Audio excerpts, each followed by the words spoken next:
बिस्मिल्लाहिर्रहमानिर्रहीम। अस्सलाम वालेकुम। आज 6 मई बरोज़ सोमवार हम बात करेंगे दो अहम इशूज़ के हवाले से। आज election tribunal Lahore high court के इलेक्शन ट्राइब्यूनल ने एहसन इकबाल के ख़िलाफ़ दरख्वास्त पर अहम समाअत की है और फॉर्म 45 के मुताबिक पाकिस्तान तहरीक इंसाफ के उम्मीदवार ने एहसन इकबाल की कामयाबी को चैलेंज किया था और उसमें जो आज अहम पेशरफ सामने आई है उसकी तफसील मैं आपके साथ शेयर करूँगा। 2 इलेक्शन ट्राइब्यूनल ने काम शुरू कर दिया लाहौर हाई कोर्ट में, जबकि दूसरी जानिब इलेक्शन कमीशन की तश्कील नौ के हवाले से chief justice Lahore high court की अदालत में जो अहम केस था उस पर समाअत हुई, उसकी तफसील भी मैं आपके साथ शेयर करूंगा। सबसे पहले हम बात कर लेते हैं मुतनाज़ ट्वीट्स केस में जो आज़म सवाती के ख़िलाफ़ मुकदमा दर्ज किया गया था। आज़म सवाती आज मुतल्लिका अदालत में पेश हुए, उनकी अबूरी ज़मानत की दरख्वास्त पर समाअत हुई। स्पेशल जज सेंट्रल इस्लामाबाद ने मुतनाज़ा ट्वीट्स केस में आज़म सवाती की अबूरी ज़मानत 15 मई तक तौसीह कर दी। पीटीआई रहनुमा आज़म सवाती की दरख्वास्त पर स्पेशल जज सेंट्रल हमायूं दिलावर ने आज़म सवाती के ख़िलाफ़ केस की समाअत की। आपको कुछ याद आया है? हमायूं दिलावर ये वो जज साहब हैं जिन्होंने तोशा खाना का फ़ैसला दिया था फ़ौजदारी इस्तग़ासा इलेक्शन कमीशन का, और फिर आप तशरीफ़ ले गए थे एक कॉन्फ्रेंस पर बैरून मुल्क। तो वो जज साहब अब स्पेशल जज हैं FIA के सेंट्रल जो स्पेशल कोर्ट सेंट्रल है। जज हमायूं दिलावर ने वकील अली बुखारी से मुकालमा करते हुए कहा कि अदालत में जमे गफ़ीर ना लेकर आएँ। वकील अली बुखारी ने कहा कि वकला का ताल्लुक ILF से नहीं बल्कि मेरे जूनियर्स हैं। जज हमायूं दिलावर ने कहा जिन वकला ने दलाल देने वो मौजूद रहें, बाकी बैठ जाएँ। वकील अली बुखारी ने कहा कि आज़म सवाती की मेरिट पर ज़मानतें हुई थीं। प्रोसिक्यूटर रिजवान अब्बासी, अब वही दोबारा कहानी शुरू हो गई। जज साहब हमायूं दिलावर साहब, प्रोसिक्यूटर ये वो प्रोसिक्यूटर रिजवान अब्बासी है जो इद्दत निकाह केस में अदालत में पेश नहीं होते, जबकि ये साइफ़र मुकदमे में भी इमरान खान के ख़िलाफ़ जो स्पेशल प्रोसिक्यूटर थे इद्दत निकाह केस में ये ख़ाबर मानिका के वकील थे। उससे पहले एक इद्दत निकाह केस को चैलेंज करने वाला था, उसके वकील थे। और आज़म सवाती के अलावा इमरान खान के जो उस वक्त के मुकदमात थे और पुराने मुकदमात और जो पाकिस्तान तहरीक इंसाफ के जो रहनुमा थे जिनको गिरफ़्तार किया गया था, तो ये उन मुकदमात में स्पेशल प्रोसिक्यूटर थे। शहबाज गिल, तो ये उन शहबाज गिल के मुकदमे में भी स्पेशल प्रोसिक्यूटर थे और आज़म सवाती भी जब उनको पूरे पाकिस्तान में घुमाया गया था तो उस वक्त भी ये और वो आज भी स्पेशल प्रोसिक्यूटर FIA के बरकरार हैं और स्पेशल कोर्ट सेंट्रल के जज हैं हमायूं दिलावर साहब। प्रोसिक्यूटर रिजवान अब्बासी ने कहा कि आज़म सवाती ने अदालती नरमी का गलत इस्तेमाल किया है। ज़मानत के बाद आज़म सवाती इश्तिहारी हो गए थे, मुझे अपने क्लाइंट से हदायत लेनी है, कुछ वक्त दिया जाए। स्पेशल जज सेंट्रल ने आज़म सवाती की अबूरी ज़मानत में 15 मई तक तौसीह कर दी। ये इनकी अबूरी ज़मानत पहले हो चुकी थी। आमिर फ़ारूक साहब ने एक लफ्ज़ लिख दिया था कि अगर ये मिस यूज़ करें अपनी ज़मानत का तो कैंसिलेशन हो सकती है। चूँकि ये इश्तिहारी हो गए थे, रूपोश हो गए थे 9 मई के बाद, तो इस वजह से इनकी ज़मानत खारिज हो गई थी। अब दोबारा अबूरी ज़मानत दायर की है और होना तो ये चाहिए था कि जब मेरिट के ऊपर पहले ज़मानत हो चुकी है तो इश्तिहारी तो आपने देखा नहीं है कि हसन नवाज़ हुसैन नवाज़ अरसे बाद आए, उनके इश्तिहारी होने का स्टेटस ख़त्म कर दिया गया। इसहाक डार का भी ऐसे हुआ, नवाज़ शरीफ का भी ऐसे हुआ।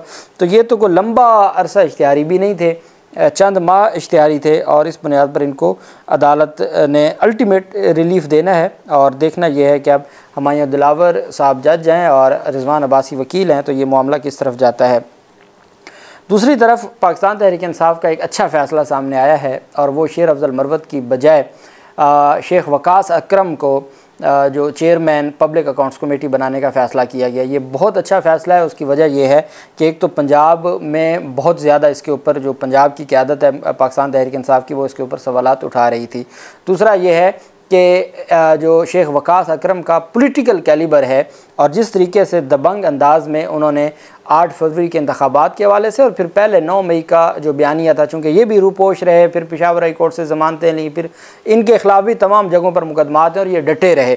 और एक पुराने पार्लियामेंटेरियन होने के नाते और एक सियासतदान होने के नाते और इमरान खान के साथ तगड़े अंदाज में खड़े होने के साथ साथ वो पाकिस्तान तहरीक इंसाफ का जो मौक़िफ़ है या पाकिस्तान तहरीक इंसाफ का बयानिया बड़े दबंग अंदाज में हर जगह बयान कर रहे हैं। तो ये और इनकी फिर कोऑर्डिनेशन सुन्नी इत्तेहाद कौंसिल के जो साहबजादा हामिद रज़ा साहब हैं, चूँकि इस वक्त वो हेड हैं उस जमात के जिसके 82 मेंबरान हैं नेशनल असम्बली में, तो उनके साथ भी कोऑर्डिनेशन है। तो मैं ये समझता हूँ कि ये अच्छा फ़ैसला किया गया है और जो अब मामलात मज़ीद इख्तलाफात तो बढ़ेंगे, क्योंकि शेर अफजल मरवत कहते हैं कि मैंने अपने भाई का भी कुर्बानी दी है, वो सूबाई वज़ीर थे, इस वजह से उनको उनका इस्तीफ़ा लिख के भेजा था ताकि मैं पब्लिक अकाउंट्स कमेटी का चेयरमैन मुझे बनाने का इमरान खान ने कहा था, तो मैंने अपने भाई का इस्तीफ़ा लिया। बहुत सारी चीज़ें हैं, लेकिन इमरान खान ने ये मामला भिजवाया था सियासी कमेटी को। ये सियासी कमेटी का मुतफ़िका फ़ैसला है और PTI की सियासी कमेटी ने जुम्मे की रात इस्लामाबाद में अपने चेयरमैन की सरबराही में मुलाकात की थी, जिसमें शेर अफजल मरवत की जगह झंग से कौमी असम्बली के जो रुकन की नामजदगी पर तबादला ख्याल किया गया था। उमर अयूब की सरबराही में 19 रुकनी कमेटी में से 9 ने शेख वकास अकरम को और 7 ने शेर अफजल मरवत को वोट दिया। ताम ओन अब्बास ने इजलास में मौजूदगी के बावजूद वोटिंग के मरहले में हिस्सा लेने से परहेज़ किया और इस तरीके से जो साबिक स्पीकर असद कैसर और शेर अफजल मरवत भी मौजूद नहीं थे, तो 9 लोगों ने शेख वकास अकरम के हक़ में फ़ैसला दिया और 7 लोगों ने शेर अफजल मरवत के हक़ में। लेकिन पाकिस्तान तहरीक इंसाफ का सबसे जो बड़ी कमज़ोरी है कि उनके एक ही दिन में 10 फ़ैसले होते हैं, पहले कोई ख़बरें चलती हैं फिर, और इनको तरदीद करने में भी 24 घंटे दरकार होते हैं। आज आपने देखा जो सुप्रीम कोर्ट ऑफ पाकिस्तान से एक बड़ा पाकिस्तान तहरीक इंसाफ को एक खुशखबरी मिली है, उसकी बड़ी वजह यह भी है कि जो पाकिस्तान तहरीक इंसाफ की अपनी वकला टीम है, बैरिस्टर गौहर अली ख़ान या शुएब शाहीन या शेर अफजल मरवत, इनमें से कोई नहीं था। गौहर अली ख़ान मौजूद तो थे, लेकिन प्रोफेशनल वकील फैसल सिद्दीकी को खड़ा किया। फिर सलमान अकरम राजा साहब जैसे, सलमान अकरम राजा साहब आज तक जितने भी इमरान खान के वो मुकदमात हों, जो पहले मुकदमात थे साइफ़र ट्रायल के हवाले से, 2 दफ़ा साइफ़र ट्रायल का लदम करार दिलवाया। फिर इद्दत निकाह केस में जो सलमान अकरम राजा साहब के दलाइल थे, तो वो चूँकि प्रोफेशनल वकील हैं तो वो रिलीफ़ मिलता है, और इस वजह से पाकिस्तान तहरीक इंसाफ को उन्हीं पे ही रिलाई करना चाहिए और ये जो केसेस हैं इनको तगड़े अंदाज में आगे बढ़ाना चाहिए। चीफ़ इलेक्शन कमिश्नर और इलेक्शन कमीशन की तश्कील 9 के हवाले से और चीफ़ इलेक्शन कमिश्नर की तकरीर के ख़िलाफ़ chief justice Lahore high court Malik Shahzad साहब की अदालत में अहम समाअत हुई और एडवोकेट तालिब हुसैन की दरख्वास्त पर समाअत की। दरख्वास्त गुजार ने अदालत में मौक़िफ़ अख्तियार किया कि चीफ़ इलेक्शन कमिश्नर की तकरीरी बग़ैर किसी इश्तिहार के हुई, ये तकरीरी सियासी बुनियादों पर हुई। अदालत से इस्तदा है कि chief election commissioner Sikandar Sultan Raja की तकरीरी को गैर कानूनी करार दिया जाए। दौरान समाअत चीफ़ जस्टिस ने वकील से इस्तफसार किया कि आप अपने केस की तैयारी करके आए हैं, जिस पर एडवोकेट तालिब हुसैन ने जवाब दिया कि जी मैं तैयारी करके आया हूँ। अदालत ने कहा सुप्रीम कोर्ट के ऐसे फैसले दिखाएं जिसमें इलेक्शन कमीशन के ख़िलाफ़ दरख्वास्त दायर हो सकती है, जिस पर वकील दरख्वास्त गुजार ने सुप्रीम कोर्ट के फ़ैसलों का हवाले दिए। Chief justice Lahore high court ने रिमार्क्स दिए कि वो सुप्रीम कोर्ट का जो फ़ैसला पेश किया उसमें वो बात नहीं जो आप कह रहे हैं। हमने कानून के मुताबिक फ़ैसला करना है, आइन के मुताबिक तो जज या कोई टेक्नोक्रेट भी चीफ़ इलेक्शन कमिश्नर लग सकता है। अदालत आलिया ने रिमार्क्स में कहा कि आप लाहौर हाई कोर्ट में ये दरख्वास्त दायर नहीं कर सकते, आपको ये दरख्वास्त दायर करने के लिए इस्लामाबाद जाना चाहिए। आप लोग इतने अहम केस फाइल कर देते हैं, तैयारी करते नहीं हैं।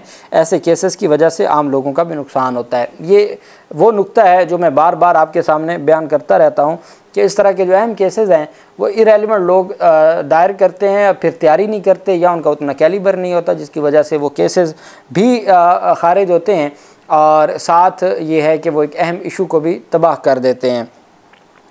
अदालत ने चीफ़ इलेक्शन कमिश्नर की तकरीरी के ख़िलाफ़ दरख्वास्त के काबिल समाअत होने पर मज़ीद दलाइल तलब करते हुए समाअत 15 मई तक मुलतवी कर दी। अब जानते हैं कि 8 जजेस की तैनाती के हवाले से जो लाहौर हाई कोर्ट ने 8, चूँकि पहले इलेक्शन कमीशन ने 9 जजेस मांगे थे, अमीर भट्टी साहब ने 2 जजेस दिए थे, उन 2 जजेस की हद तक नोटिफिकेशन जारी कर दिया था।